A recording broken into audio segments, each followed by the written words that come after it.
Hello, everyone, and welcome to another episode of Politics Unleashed. I'm joined by our full cast today. I've got Jesse Watson. Hey, guys.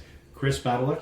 Hey. And Michelle Badalek. Hey, guys. And this episode, we're going to talk about municipal issues. We're going to talk about the incoming 6.4% property tax, the endowment fund that Aaron Paquette was talking about, and the fact that business is leaving the city for other jurisdictions. So, to begin with, who here is excited about a 6.4% property tax increase? I mean, are we even surprised?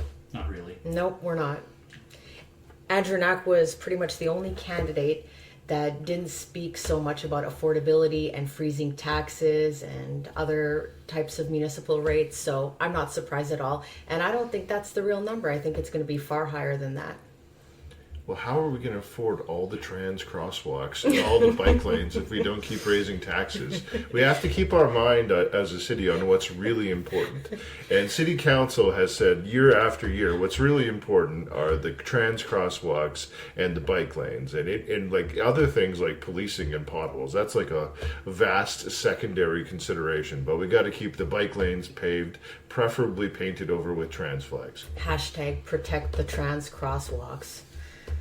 Yeah, you know what? Speaking of which, my bike lane wasn't cleared recently in the snow removal. I'm kind of pissed. But guys, Michelle, just so you know, like it's not going to be 6.4. There's like $100 million supplemental budget coming forward. Yep. So I think some of everything's over budget. Oh yeah. They're blaming the province for a lot of stuff, of course, and they want some stuff that's probably nice to have. You know. Didn't I also read somewhere that they spent a fair amount of the budget already that they planned for? They have, yeah. They've gone over budget. They're some of the money they're requesting is for future parks that they haven't yet funded. So you're going to spend money and go into more money later. So you're basically spending the future, right? Yeah. Which is funny because less people are going to parks because of how unsafe public areas are. Needles, homeless people everywhere. Well, you know, the new park downtown does have that grandma who's 70 years old, basically security guard now. Oh my god! So that helps. It's only $250,000 a year. No big deal. Wait, what? What? Well, they have a security guard full time at that new park downtown.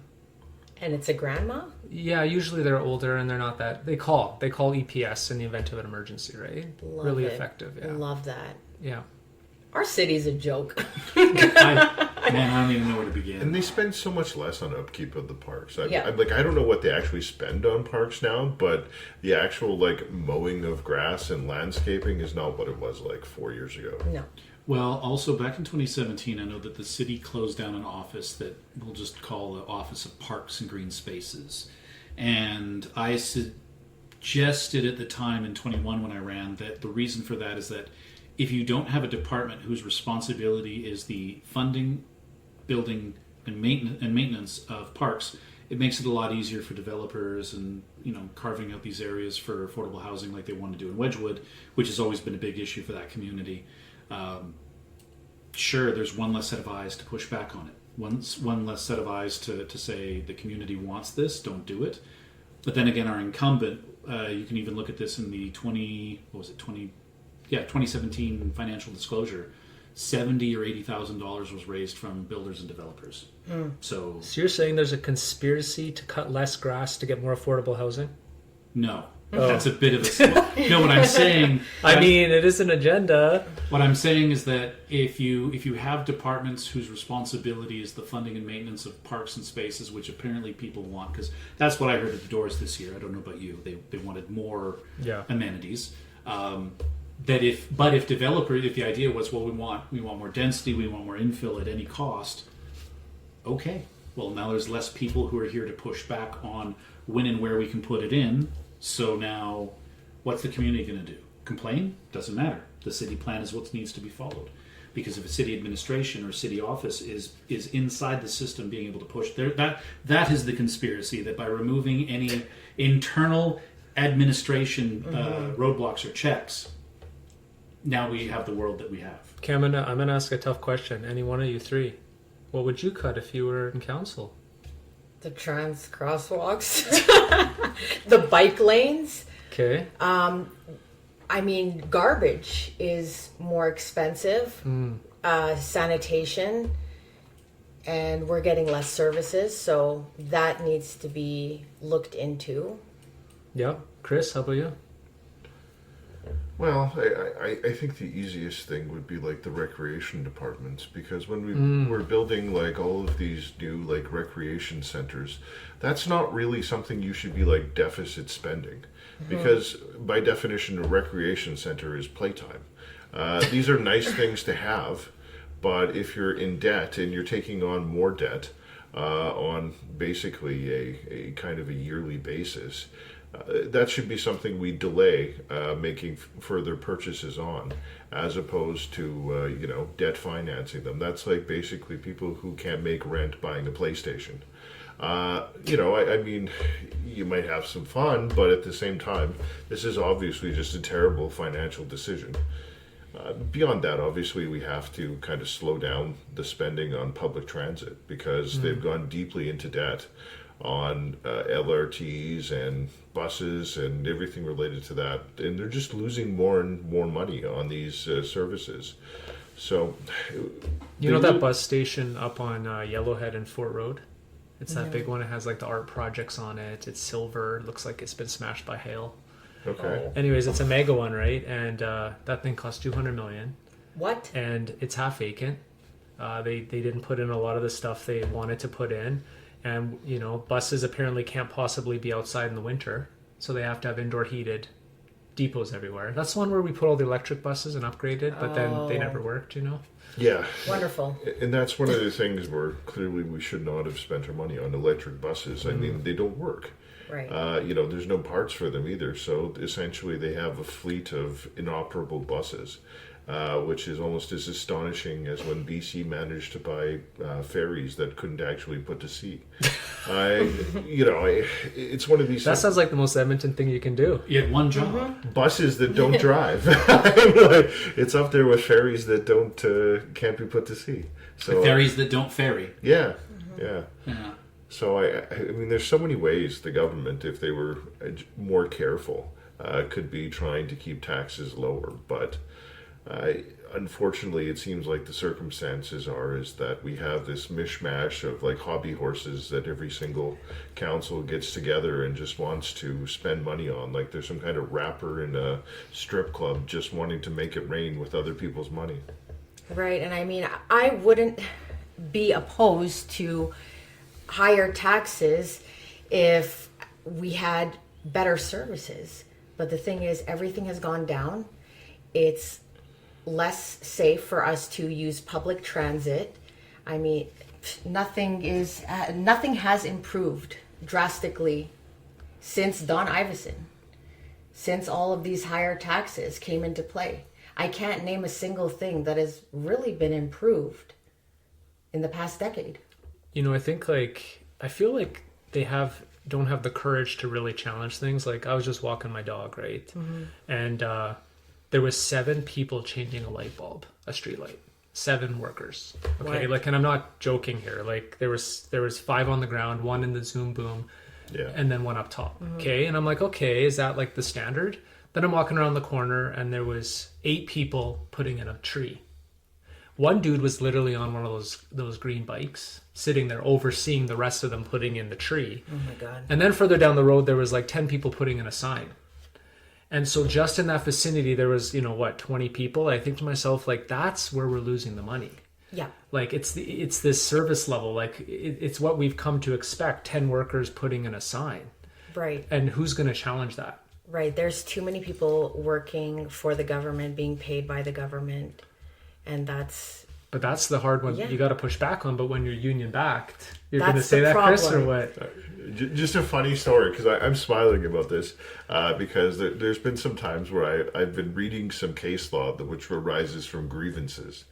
And what you'll see is, I remember reading some out of Ontario where the city, I think it was the city of Toronto at one point, started using GPS to track the movements of like parks and recreation they were sleeping. workers. And what they found, and there was a bunch of grievance cases about this, was that the city workers were going to a bowling alley when they were supposed to be out planting trees or something like that, and they found the truck was parked at a bowling alley for 3 or 4 hours.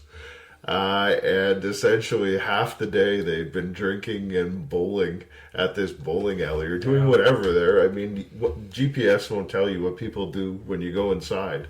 But presuming you're parking at a bowling alley sometime in the morning and you're there for the next 3 or 4 hours, I'm going to make the logical assumption they went bowling. Weren't some of them sleeping as well? Oh, yeah. In their trucks. I mean, there's lots of stories about unions doing that type of thing. Yeah. But we all see it. Like, we all have these stories. We see it every day, and yet it's worse. It's getting worse. Like, I worked at the city, man, and I managed union employees, and I would tell you right now, 50% of their time I have no clue what the hell they did all day. And it's near impossible to hold anyone accountable because the union's power at the city. And so it's like, how do you actually challenge that? Because that's the way you're going to reduce tax. That's the problem with more leftist-leaning politicians. They don't want to be held accountable. Same thing with unions. They're very leftist-leaning. Conservatives, on the other hand, we are very accountable to a fault sometimes because it doesn't look good optically. But they really need to be open to that kind of criticism, especially when you're increasing taxes. You need to have some sort of benefit to that. You can't just increase taxes and property taxes, everything, and Like a measure, like some kind of outcome. right, the outcome isn't good, and that's the problem. Well, the answer to that actually was attempted in New Zealand in like the late 80s, early 90s.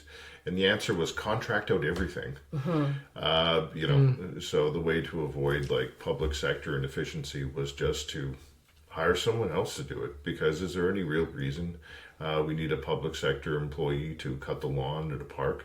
Why can't you just hire someone to do that? That's the problem, because you can't actually, it's easier for you to hide the costs if it's being paid for internally, right? So if you're gonna go that private route, then things are gonna be more honestly just clear for you to see in the books. But government usually has a tendency to hide how much they're spending, and they tuck away a lot of funds and you don't know where it's being spent. Because I would be open to those recreation centers being built, even more of them, but that's if they were being contracted out. Well, I guess to bring it back, because I didn't even get a kick at the can here, but I made Sorry. it. No, it's okay. I mean, it was a good. We get everywhere. Daddy's like, fire everyone. So I made it very clear. I made it very clear in my platform that it was like, what was the first thing you should do? Is like you need to look at city spending and city departments, because if we've increased the funding that goes to these departments, but services, as you've mentioned, Michelle, the perception of them, right? Perception is reality. It's not getting any better. Things aren't improving. We don't feel good about it. Well, if the funding has increased year over year over year, and the service is still mediocre, is it a funding issue? Is it a policy issue? Is it an employment issue? So as an employer myself, if we're failing to serve our customers, it's generally not a money issue. It's we don't care about the customer. We don't care about the outcome. There's a failure on our end. But as Jesse mentioned, how do you challenge the unions? How do you go to these workers and go, 8 of you to change a light bulb or install a tree, I need 3 of you. 1 person to use the machine, 1 person to guide it in, and then 1 person to call emergency if you bury the first guy underneath the tree. That's it. But you could save so much money. But what would I cut? Bike lanes immediately, all expansion of them, as well as I would like to look at not-for-profits. And this was brought up by another candidate, another ward, but he mentioned that if you removed or if you stopped funding not-for-profits that weren't following the rules, and I don't know the number, and I don't know how severe it was, but he alleges that you could have reduced property taxes by 9%. In the end, it all comes down to, are we using tax dollars to actually achieve the objective we set out to, or are we spending money to achieve nothing, but at least it looks like we're doing something? That's exactly it. And we can put out a press release, but again, it's just more performative bullshit. It is performative because we can't actually see any results, and it's not it's not mediocre results, it's worse results. Things have substantially gotten worse over time, and that's a huge problem because these people are not being held accountable and there are too many safety nets protecting them. That's the issue. So we pretty much have to get rid of anything, honestly, that's funded by the government. I mean, the more private sectors that are involved in our government planning, the better. That way it can be more accountable so that you actually know where the money is being spent, and government can't just tuck it away and tell you, yeah, this is the amount that we spent. And that's not actually the truth. So I want to ask a question about that. So the city recently, I think it was NAC, said that we need to look into public-private partnerships in order to fund rec centers and other facilities. Now, Jesse, you were a former director with the city for 10 years. What is your feeling on that the public-private partnership? Are there any issues with it? Well, I do know that the councillors who are NDP affiliated, the first question they asked was about layoffs. And so this has had a lot of pushback across the country, right? When they tried to P3 stuff. So, I think it's kind of ironic to me. It's like you have a mayor who ran on, holding the tax, maybe inflation, and now they want to privatize to save some cash, which may result in layoffs or attrition, which is kind of what the feds are doing, right, with the budget and some union layoffs. So, I mean, yeah, it's possible in some ways. Like, I also worry about contracting out too. It's like, as long as you can manage it effectively, right? Like, but, it's possible definitely in some areas. But the city's going to have to define what service levels even are. I don't think they even know what a service level means. So you think that if you emailed them or called them right now, no one could be able to answer your questions? I don't think people can answer what a service level is. How often are you clearing the snow in front of your yard? Right. Could you tell? I don't think a city would have data for that stuff. It's pretty bad. Well, I mean, we keep talking about taxes, but a good example of taxes is the fact that businesses are leaving the city in larger numbers. I found out that in Leduc County and surrounding counties that commercial property taxes are about 60% lower than Edmonton's. So that's why they're building massive, they're building massive warehouses, they're building massive, businesses are moving there as opposed to Edmonton. So the question becomes, why are we as a city, so intent on chasing away investment, right? At some point, we have to realize that we can't just keep grabbing more money. If we want the people who have the money to come here, where's the balance that we strike? That's the thing. When a government is just focused on virtue signaling and, like you said, performative work, they're not going to actually bring about positive change. All they're doing is increasing taxes to fund their stupid little projects. And I mean, look at all of the safe injection sites, the homelessness, and then you get an increase of taxes. There's no benefit to staying in the city aside from location. That's not good enough when you're a business owner. Yeah. Well, I know I have a friend who told me a few days ago that he's paying for his office. He's paying $97,000 in property taxes, and it would go down to $17,000 if he moved to Leduc. So he could save $80,000 just moving his office, 20 miles down the road or what have you. So I mean, it's one of those situations where you have to think, what is Edmonton doing wrong, where they're pushing people out of the city just to make their businesses more cost effective, especially when a lot of these businesses aren't necessarily location dependent. Like, you can dispatch your trucks out to anywhere, depending on what kind of services you provide. Another 10 minutes of driving versus $80,000 in taxes probably makes it attractive to put your office in Leduc or Nisku or Spruce Grove or St. Albert or Sherwood Park. Just because at this point, I mean, the tax burden in Edmonton is becoming, quite heavy. And it's even deeper. Like, it's so deep, man. Like, there was a post the other day, the city of Edmonton said, hey, business owners, you know how we've destroyed your business along Stony Plain? We want you to now register on our website and offer discounts. And then we're going to promote you. I'm like, really? That's your solution? It's like, we've destroyed your business, and then you want us to go on your website to get promoted on some crappy Twitter site that no one follows you on to offer discounts when we're already struggling, right? It's just, it shows how deep rooted the inability to think business oriented is at the city, because that's actually the solution right now. So their solution is that instead of building into the price of the project any kind of financial relief for businesses that might be negatively impacted at the outset. It's, oh, I know, let's just offer you can offer your services at a discounted price to bring people around. Why is it they're offering at a discounted price? Is it because that Stony Plain Road's a shit show and no one can get anywhere? I don't care how cheap you make it. People can just buy online depending on what it is. Yeah, it's embarrassing. I remember even once when I was at the city, we had a property downtown and it's been vacant for years. And then a little coffee shop came and said, "Hey, city, can I rent it for like $10 a square foot?" The city's like, "That's not the market rate. Doesn't work. It's like $30. I'm like, "You guys, the market is what the market demands.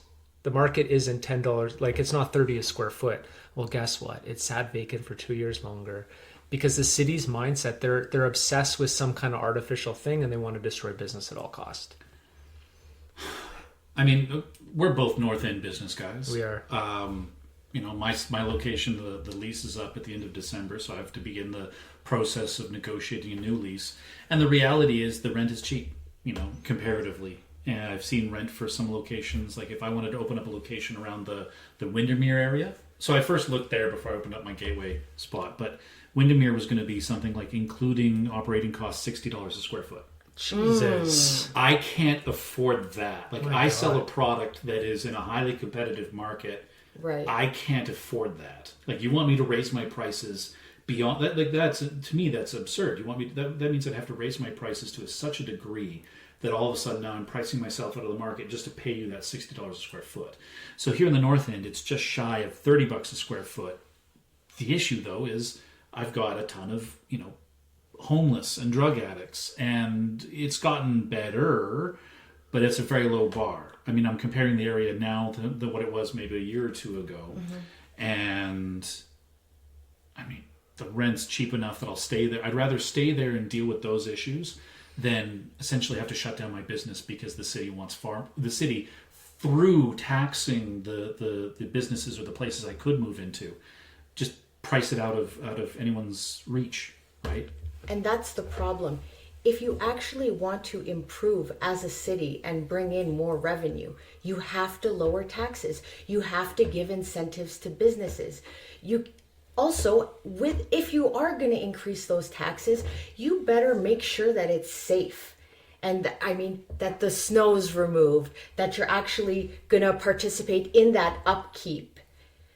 That's the issue. Yeah. They're making it very hostile for businesses to actually thrive in this city, and that's why people are leaving. I mean, there's no incentives to stay in Edmonton. And I'll share a story with you that came up through the campaign. So I don't know about you, Jesse, but I'll share this one, and if something like this came up for you, you let me know. So I'm knocking on the doors in Lynburn, and a gentleman, he goes, I've been waiting for you.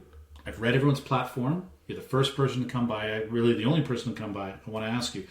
We start talking about property taxes. So I tell him my stances. He goes, but why am I paying property taxes? I said, what do you mean? We all pay property taxes. This is how the system works. He goes, how is it that my wife and I pay $3,000 for property taxes, but the house down the end of the street, there's 10 people living there, or there were, and they only pay $3,000 in property taxes? That's not fair. I said, do you want me to charge per head then? $500 per head? He goes, well, no, that's not reasonable. I said, okay, well then tell me what's reasonable.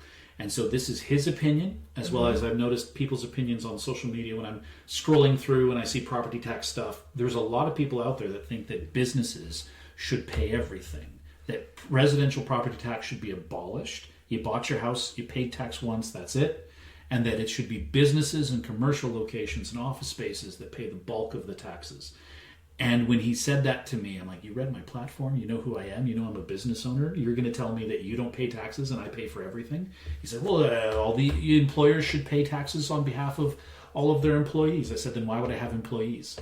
If you're going to tell me that my input cost is going to be that much higher, I need employees, but up to a point, and I'll make do with less. Right. So I don't understand why this. I mean, I get it. No one likes paying ever increasing taxes. Yeah, that's the issue. It's being increased every single year, and our services are going down. And I totally am sympathetic to his point of view.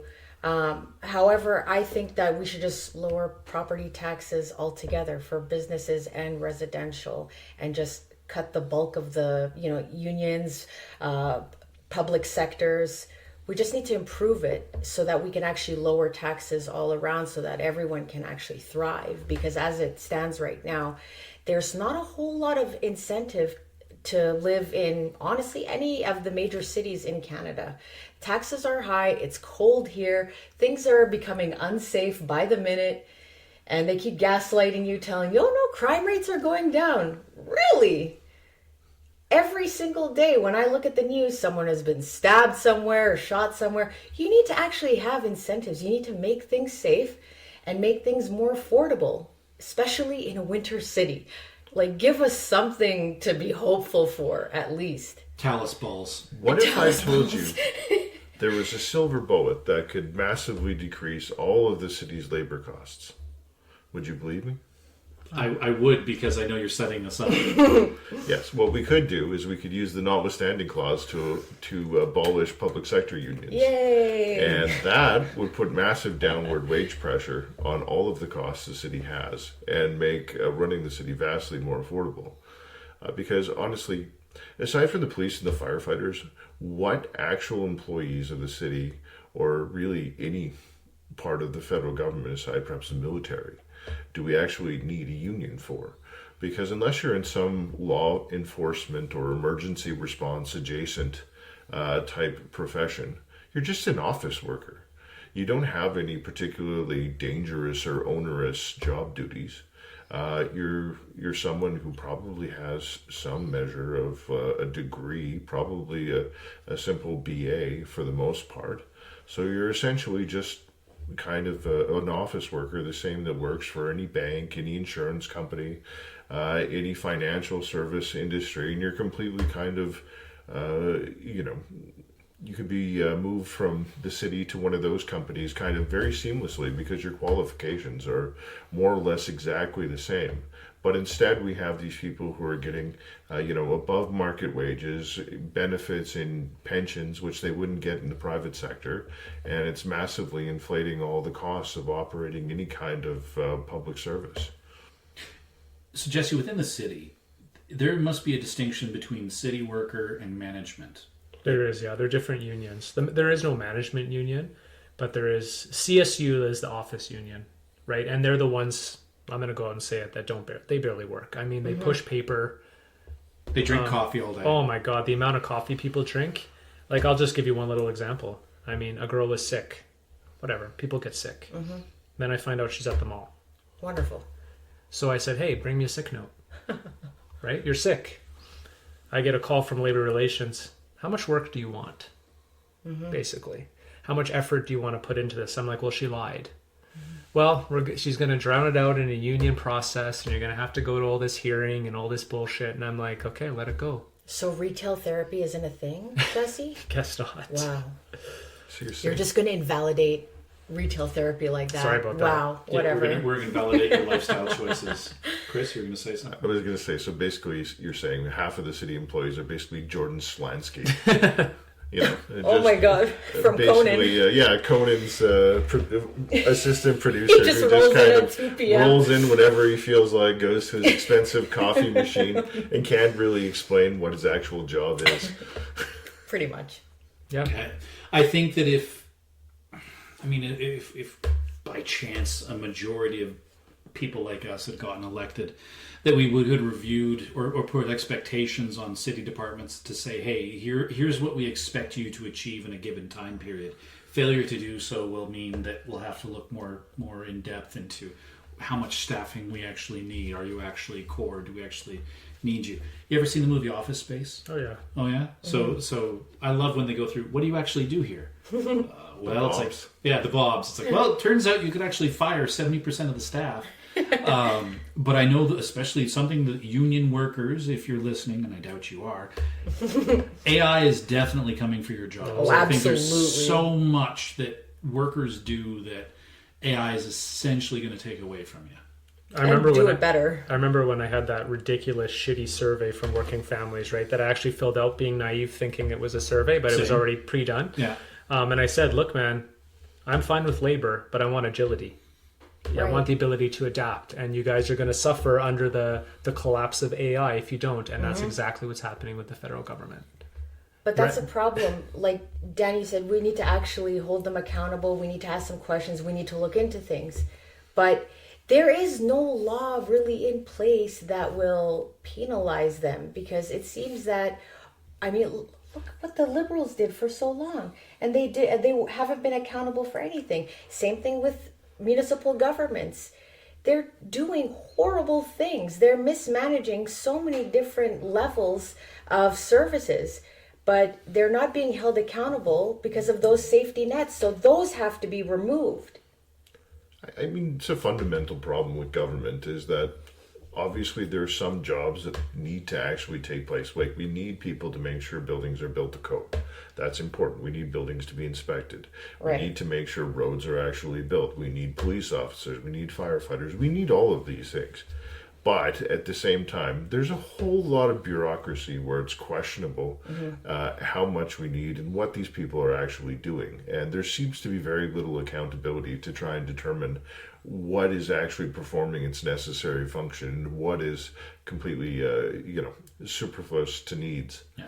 I mean, I know Rod Sherman used to endear himself to me when he was originally a PC guy, then he became the Liberal leader, now he's a UCP guy again. But he would rail against Alberta Health, saying he wanted to replace the entire department with 3 doctors, 2 nurses, and 2 accountants. And he said everything else is just bureaucracy and we don't need it. So I mean, I feel it's probably not quite that extreme, but it could probably be a heck of a lot leaner in almost every I don't know, case. seven or 8 people putting in a light bulb. I think we're at an extreme state here. Absolutely. Yeah. So here's something I wanted to bring up, because we danced around on a bunch of different subjects. One of them, though, we keep coming back to is efficiency and use of dollars.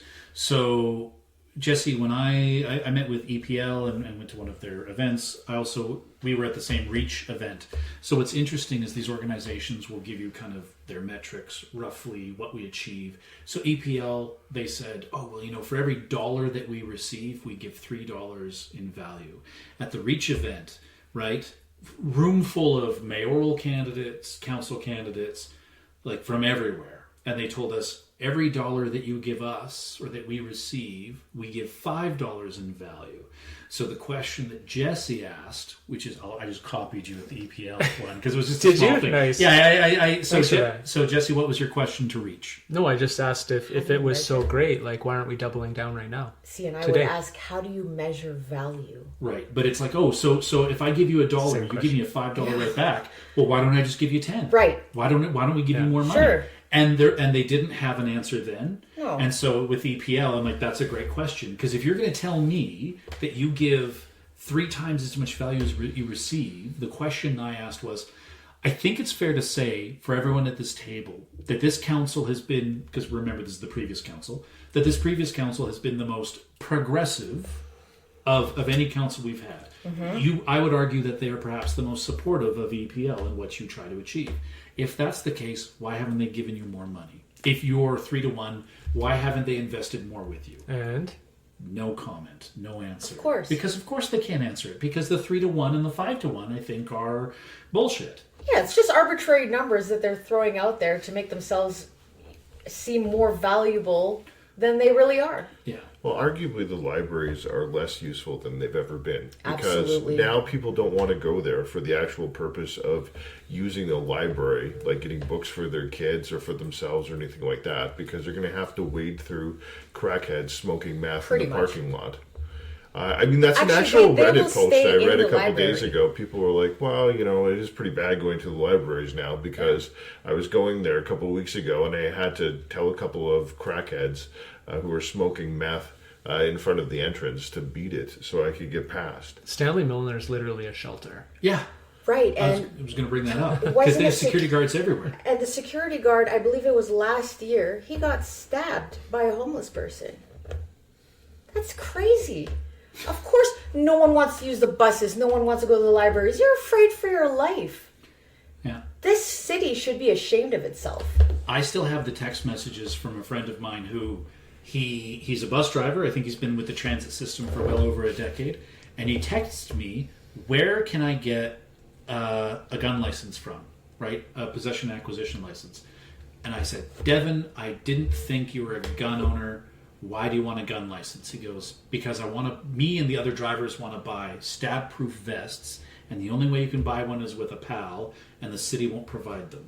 So, I mean, I have ideas of what we could have done or what we could do to make the LRT safer, but as for buses, short of putting like a RoboCop on there, right? Because people are going to come and go off the bus. How do you make them safer? You actually just have to make public use of drugs illegal and loitering illegal. But they made that $500 fine if you're on the Meridian. I saw this while driving around. So the city made it a fine. If you've got your little sign up there, you're begging for money, it's a $500 fine. So I'm driving along. There's a guy with his sign, again in the North End, ironically, and there's a cop car 1 lane over from me. Yeah. Does nothing. That's the problem. They're not actually doing anything. And honestly, I don't even blame them because they have so many things to tend to. Yeah. That's why I don't really appreciate the gaslighting. I actually got into like a little argument with Andrew Knack and some of his followers on a post because they were gaslighting me, saying that crime rates actually went down. Things are much safer. Really, because calls for like domestic disturbances went up. There's such an increase of crimes. You can't gaslight people when we see it with our own eyes. Yeah. Well, they might do another study though. Maybe another study would help us, like sure, the traffic safety stuff, right? Like absolutely. all the kids getting hit at the schoolyards, and then they're blaming the province for taking away photo radar. And I'm like, but you guys like enforce stuff. And then it's funny because they're bringing back, Andrew Knack wants to spend money and bring back the traffic safety teams, which we literally had 5 years ago. Mm-hmm. And then you wonder what the hell the traffic safety group's doing. Well, they were studying them. They were studying the schoolyards. It's like, guys, like, can we just get something done here and stop blaming the province for everything? That's a problem. It's bureaucratic and no one has integrity anymore. That's what it really boils down to.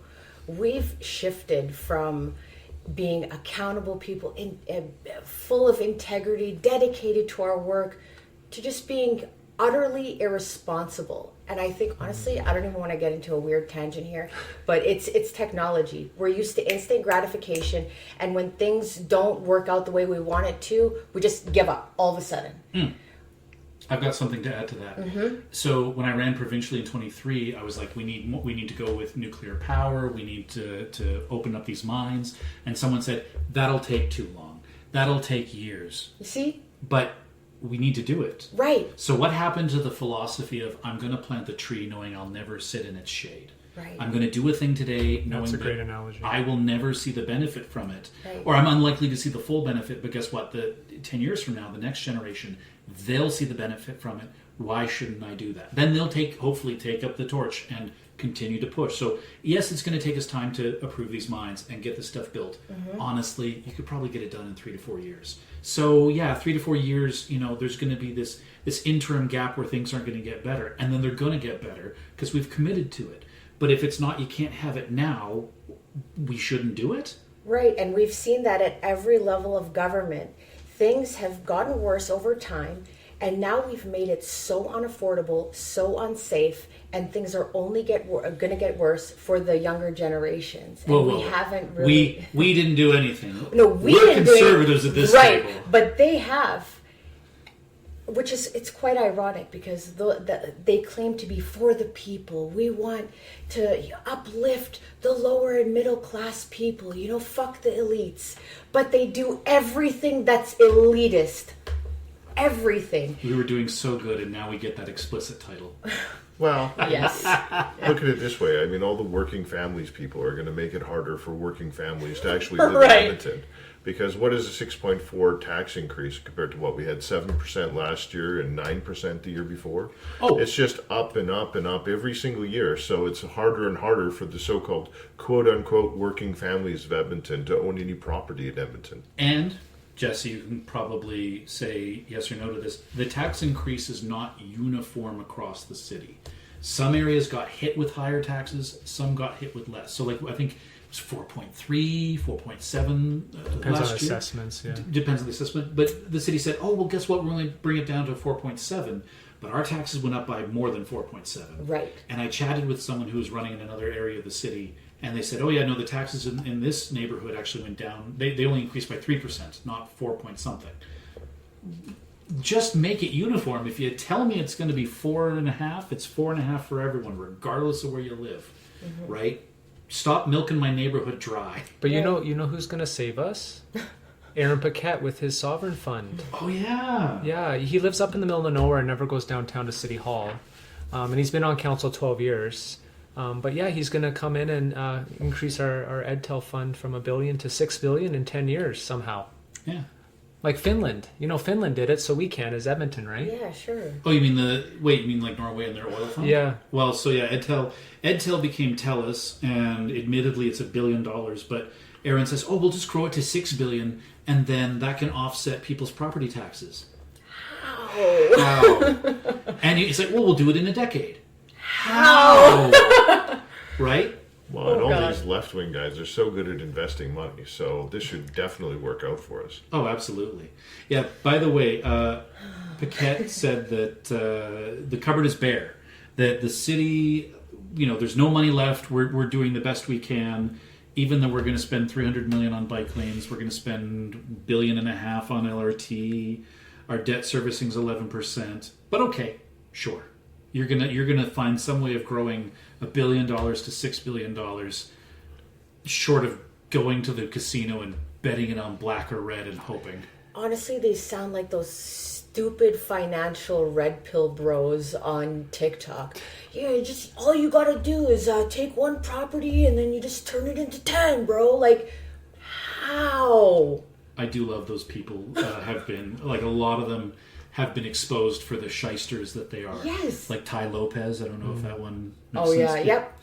Yeah. Look at all these books and these Lambos. Sir, you look like a man who's never read a book in his life. Right. Well, I'm just going to say, the problem the city of Edmonton has is that even when we're finished with all these LRT things, we're going to lose money on them every year. Because Vancouver loses money on its SkyTrain every year.